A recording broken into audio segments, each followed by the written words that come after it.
함께 나누실 성경 말씀 열왕기하 3장 1절에서 12절의 말씀입니다. 구약 성서 563면입니다.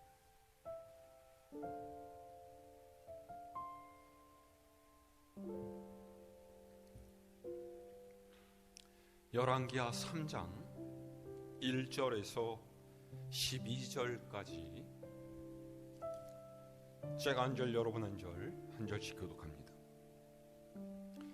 유다의 여호사밧 왕 18째 해에 아합의 아들 여호람이 사마리아에서 이스라엘을 12해 동안 다스리니라.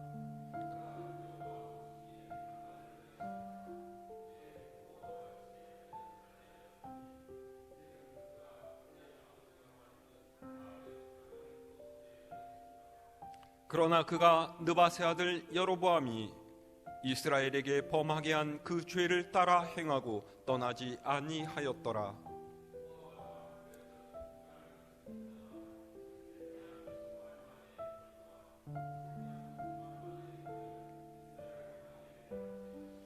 아합이 죽은 후에 모압 왕이 이스라엘 왕을 배반한지라.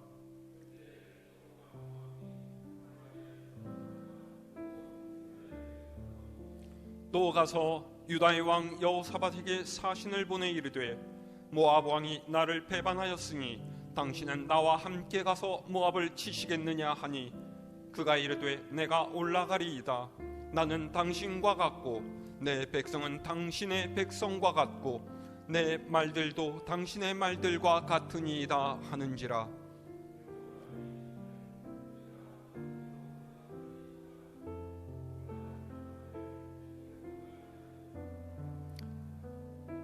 이스라엘 왕과 유다 왕과 에돔 왕이 가더니 길을 둘러간 지 7일에 군사와 따라가는 가축을 먹일 물이 없는지라.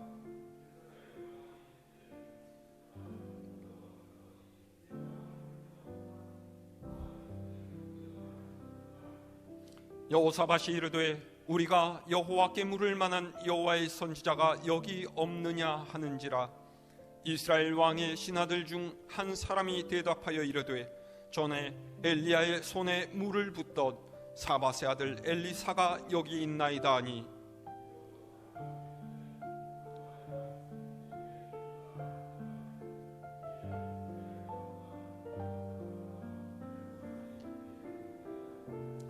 아멘.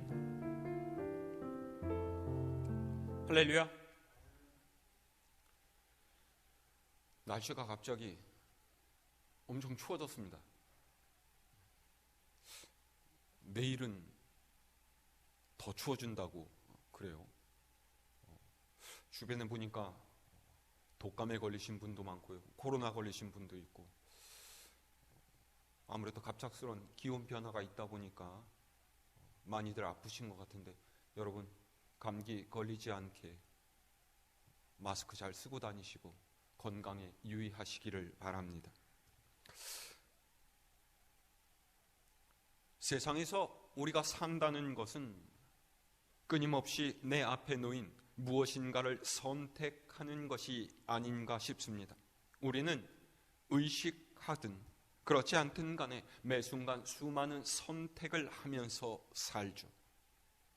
아침에는 어떤 옷을 입을까라는 것을 선택하고요, 식사 때마다 무엇을 먹을까를 선택합니다.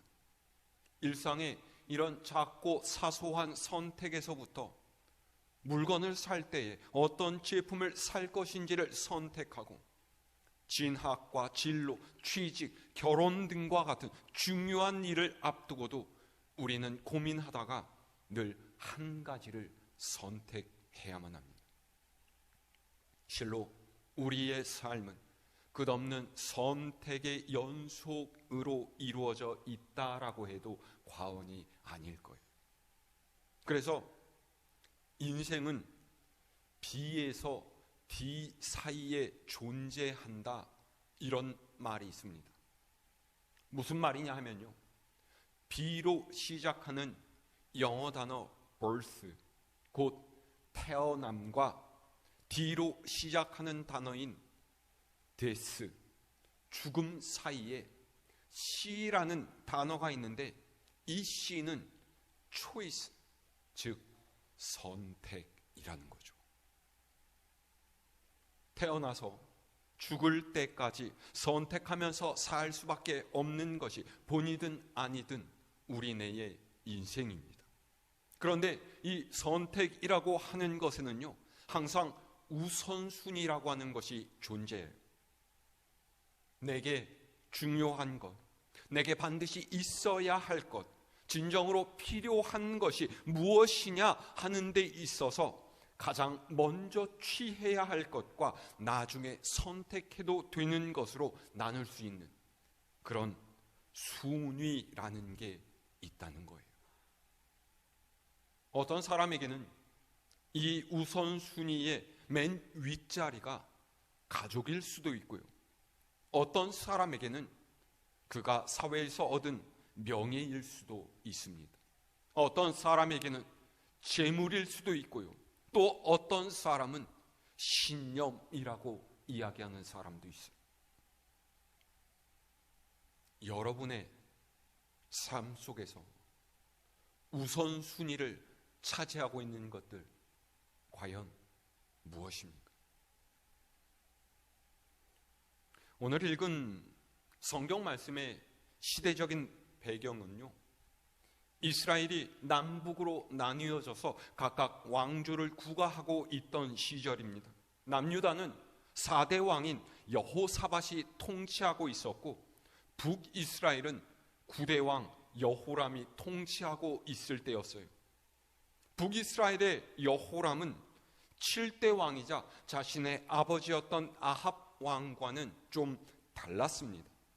아합 왕은 아내인 이세벨 왕비의 손에 휘둘려서 우상을 숭배하고 하나님의 선지자들을 죽이면서 하나님 앞에 악을 행했지만은, 여호람은 자기 아버지가 갔던 길을 따르지 않았다라고 성경은 말하고 있죠.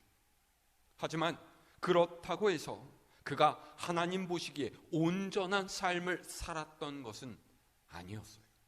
자, 오늘 2절에서 3절의 말씀을 다시 함께 읽어볼까요? 2절로 3절 말씀입니다. 시작. 그가 여호와 보시기에 악을 행하였으나 그의 부모와 같이 하지는 아니하였으니, 이는 그가 그의 아버지가 만든 바알의 주상을 없이 하였음이라. 그러나 그가 느밧의 아들 여로보암이 이스라엘에게 범하게 한 그 죄를 따라 행하고 떠나지 아니하였더라. 아멘. 무슨 말입니까? 그의 부모인 아합과 이세벨처럼 하나님과 하나님의 선지자들을 적대하면서 바알을 섬기는 악한 짓은 하지 않았지만은, 선조인 여로보암이 베델에 금송아지를 만들어 놓고 백성들로 하여금 그것을 섬기게 했던 우상 숭배에서는 벗어나지 못했다라는 거예요. 다시 말해서 겉으로는 좀 나아진 것처럼 보였지만은 본질적으로 달라진 것이 아무것도 없었다, 이런 말이죠.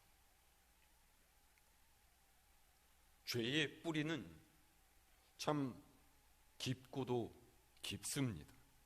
한번 죄를 짓고요, 그 죄가 주는 달콤함에 길들여지면 죄의 길에서 돌아 나오기라는 정말로 어렵습니다. 의학적 또 심리학적 연구에 따르면요, 부모가 알코올 중독이거나 가정폭력을 행사하고 혼외 정사를 하는 등 문제가 있는 가정에서 자란 아이들은요, 그들이 성인이 된 후에 똑같이 문제 가정을 이룰 확률이 높다고 해요. 근데 신기하지 않습니까? 아이들이 부모의 좋지 못한 모습을 보면서 내가 자라면은, 어른이 되면은 절대로 부모의 저런 모습은 닮지 않겠다라고 다짐을 하지만은, 성인이 돼서 가정을 이룬 후에는 그렇게도 싫어하던 부모의 모습과 자신이 닮아 있다라는 것을 어느 순간 깨닫게 된다라는 거죠. 왜 이런 일이 일어날까요? 아이들이 성장할 때 부모를 보면서 가정 내에서 배우자 혹은 부모로서의 역할이라는 것을 무의식적으로 익히고 그 정보를 뇌 속에 저장하게 됩니다. 그런데 아버지, 어머니가 가정의 좋은 배우자, 좋은 부모로서의 모습을 보이지 못하고 나쁜 모습을 보이면은요, 나중에 자녀가 가정을 이룬 후에 그의 역할을 하기 위해서 롤 모델이라는 것을 형성할 때에 혼란과 문제를 일으킨다라는 거예요. 좋은 모델을 형성해서 그것을 따라가려면은 보고 들은 것이 좋아야만 하는데 그런 것이 하나도 없다라는 거죠. 그래서 좋은 남편이나 좋은 아내 혹은 좋은 부모가 되기 위해서 어떻게 해야 될지 모르고 우왕좌왕하다가 이미 뇌 속에 저장되어 있는 부모의 나쁜 모습으로 자신도 모르게 슬그머니 기울어지게 된다, 이런 말입니다. 그러면 어떻게 돼요? 자신의 다짐에도 불구하고 똑같은 문제 가정을 만들고 마는 거예요. 하물며 부모뿐만이 아니라 몇 대 전의 선조들로부터 수십 년간 우상을 섬기며 이방 족속의 풍습을 따라서 하나님의 뜻에서 멀어져 있던 이스라엘 왕조를 이어받은 이 여호람 왕이야 어땠겠습니까? 그런 그의 모습이 바로 이후의 사건에서 드러나고 있어요. 자, 오늘 4절에서 5절의 말씀 함께 읽습니다. 시작. 모압 왕 메사는 양을 치는 자라. 새끼양 10만 마리의 털과 순양 10만 마리의 털을 이스라엘 왕에게 바치더니 아합이 죽은 후에 모압 왕이 이스라엘 왕을 배반한지라. 아멘. 다윗 왕의 정벌 이래 이스라엘에게 매해 새끼 양과 순양 각 10만 마리분의 털을 조공으로 바쳐오던 모압이 아합 왕이 죽고 나자 반기를 들었습니다. 아합 왕 이후에 아하시아 왕과 여호람 왕으로 왕권이 이어지는 과정을 보면서 이스라엘의 힘이 약해졌다, 예전 같지 않다, 그렇게 판단을 하고서 이제 우리는 더 이상 조공을 바치지 않겠다, 더 이상 이스라엘에게 굽신거리지 않겠다, 이렇게 선언하고 나선 것이죠. 그래서 여호람 왕이 모든 이스라엘 병사들을 소집하고서 그것도 모자라 유다의 왕이던 여호사밧에게도 사신을 보내서 도움을 요청합니다. 모압 왕이 나를 배반했습니다. 내가 모압을 쳐서 다시 복속시키려고 하는데 이 싸움에서 이길 수 있도록 힘을 좀 빌려주십시오. 그런 거죠. 여호사밧 왕은 흔쾌히 그렇게 하겠다라고 대답하고서 함께 모압 정벌길에 나섭니다. 그 아래를 보면은요, 북이스라엘과 남유다의 두 왕뿐만 아니라 에돔의 왕까지 더해서 세 개 나라가 동맹을 하고서 연합군을 이루어서 모압을 치러 갔다는 것을 알 수가 있어요. 자, 근데 중간에 문제가 생겼습니다. 8절에서 9절의 말씀 함께 읽을까요? 시작. 여호람이 이르되 우리가 어느 길로 올라가리이까 하니 그가 대답하되 에돔 광야 길로니이다 하니라. 이스라엘 왕과 유다 왕과 에돔 왕이 가더니 길을 둘러간 지 7일에 군사와 따라가는 가축을 먹일 물이 없는지라. 아멘. 8절 하반절을 보면요, 이들이 선택했던 길은 에돔 광야 길이었어요. 광야 길을 간다는 것은요, 그들이 평소와는 다르게 작전에 따라서 선택한 대로 가기로 했다라는 그런 뜻입니다. 군대를 다녀온 남자분들은 아시겠지만은요, 전쟁을 하기 위해서는 가장 중요하게 여겨지는 것이 바로 보급입니다. 보급. 무슨 말이에요? 전쟁에 이기려면은 싸움을 하기 위해서 필요한 무기라든지 군인들에게 필요한 물자를 원활하게 제공해 주어야 한다, 그런 뜻인 거죠.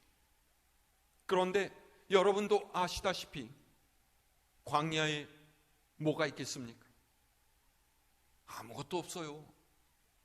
광야는 흙먼지만 자욱한 메마른 땅입니다.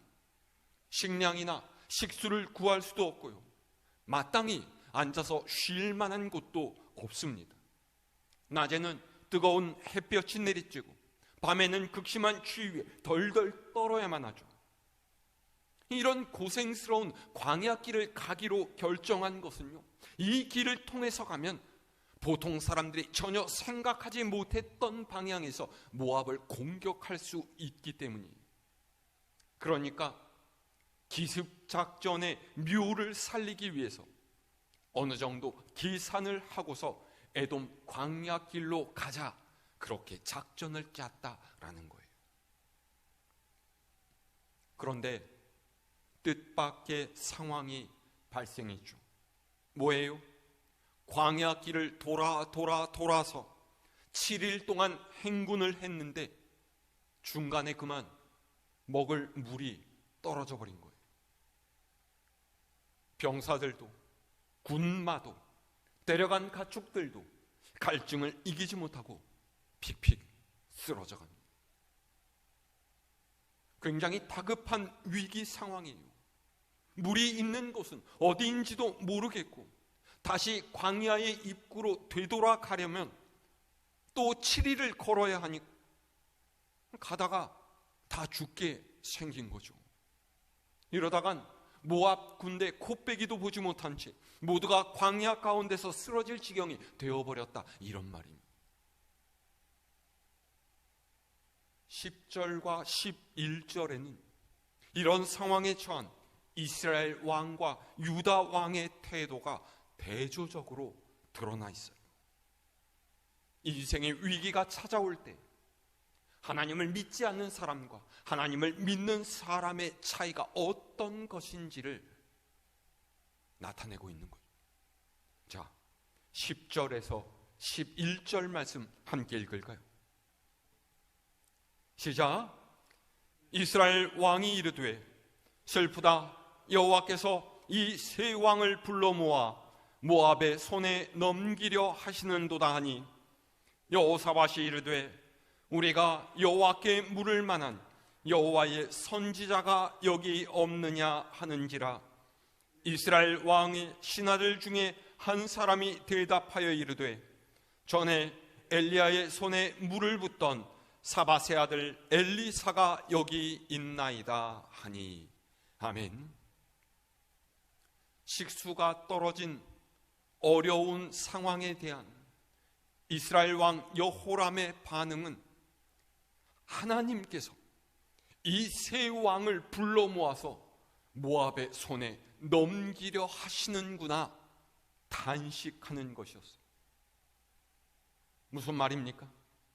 그는 하나님을 원망합니다. 다른 것을 살피고 생각하기보다 가장 먼저 이런 상황에서 죽게 된 자신의 처지를 한탄해요. 하나님께서 우리를 모두 죽이시려고 작정하셨다. 이제는 별 수가 없지 않느냐. 이 어려움을 도대체 어떻게 벗어날 수가 있단 말이냐. 그러는 거죠. 여호람의 반응은 마치 애굽을 나와서 가나안을 향하던 이스라엘 백성이 어려움과 위기에 처할 때마다 하나님과 모세에게 불평하고 원망했던 모습을 떠올리게 합니다. 보세요. 그는 처음부터 이 일을 하나님께 물어보지도 않았습니다. 순전히 자기의 생각대로 결정하고 연합군을 구성하고 스스로 작전을 짜서 의기양양하게 진군하다가 막상 어려움이 닥치니까 이 모든 것들을 하나님의 탓으로 돌리고 있는 거예요. 오늘 우리의 삶에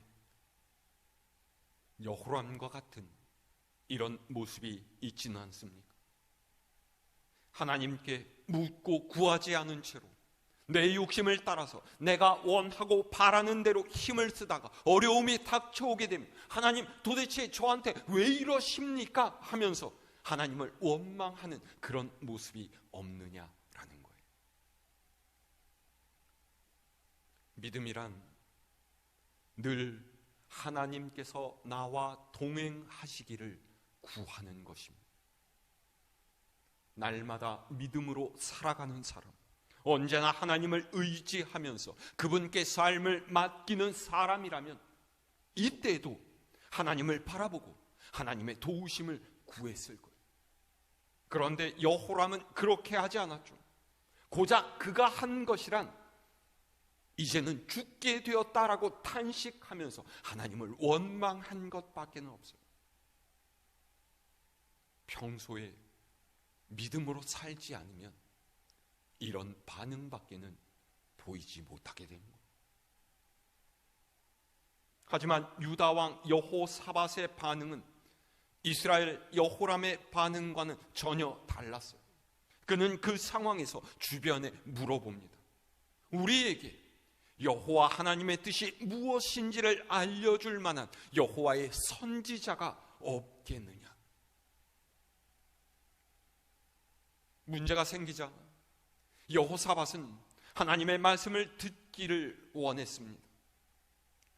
자신의 처지를 한탄하고 인간적인 힘과 노력을 기울여서 닥쳐온 어려움을 해결해 보려고 애쓴 것이 아니라 무엇보다도 하나님께서 주신 말씀에 귀를 기울이려고 했다라는 거죠. 이 말을 듣고 북이스라엘 여호람 왕의 신하들이 선지자 엘리사를 추천하자 여호사밧 왕이 이야기해요. 그래, 그가 바로 하나님의 말씀을 우리에게 일러줄 사람이로구나. 여호사밧 왕이 택한 것은 암담한 현실에 갇힌 채로 하나님을 향해서 원망과 불평을 토해내는 것이 아니었습니다. 그렇다고 우물을 판다든지 아니면 가까운 어떤 곳을 쳐서 물을 빼앗자라는 임기응변적인 일을 한 것도 아니었습니다. 어려움을 만났을 때 그의 선택에서 무엇보다 우선순위를 차지한 것은 바로 하나님의 말씀을 듣고자 한 것이었죠.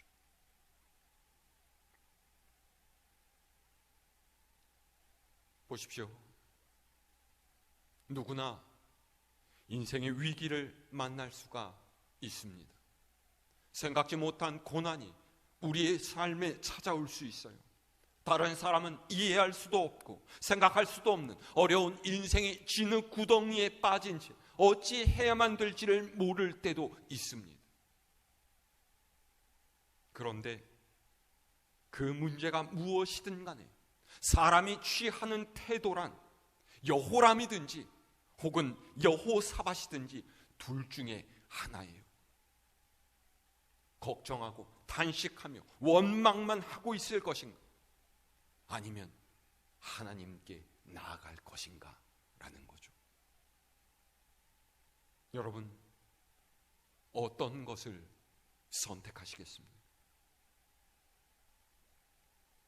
사실 여호람도 여호사밧도 모압 전벌을 시작할 때 먼저 하나님의 뜻을 물어보고 난 후에 결정한 것은 아니었어요. 그저 자기들의 생각과 인간적인 방법으로 시작을 했던 거죠. 에돔 쪽으로 돌아서 광야길을 지나 모압의 뒤를 친다라는 작전은 사람이 보기에는 완벽한 전술과 전략이었을지 모릅니다. 하지만 사람의 예상과 판단을 뛰어넘는 그런 위기의 순간들은 언제든지 찾아올 수 있는 거죠. 바로 그런 때 사람은 그의 믿음을 드러내게 되어 있습니다. 하나님을 탓하고 다른 일을 원망하는 사람이 있고요, 그 고난의 의미에 대해서 질문하고 하나님을 찾고 하나님을 의지하고 그분의 뜻을 구하는 사람이 있다라는 거예요. 오늘 살아가는 우리의 모습은 어떻습니까? 인생의 여러 때와 순간 속에서 하나님의 말씀을 구하고 그 말씀을 따라 살아가려고 애쓰고 몸부림치고 계십니까? 무엇보다 하나님의 말씀을 먼저 찾는 여러분들이 되실 수 있기를 바랍니다. 말씀 속에 길이 있고 하나님의 뜻이 있고 우리를 향하신 하나님의 놀라우신 계획이 있다라는 것 여러분 잊지 마시기를 바랍니다. 언제나 하나님의 말씀에 귀를 기울이면서 주의 뜻대로 살아가기를 다짐하는 여러분 위에 우리 하나님의 인도와 보호하심이 함께 하시기를 우리 주님의 이름으로 축원합니다.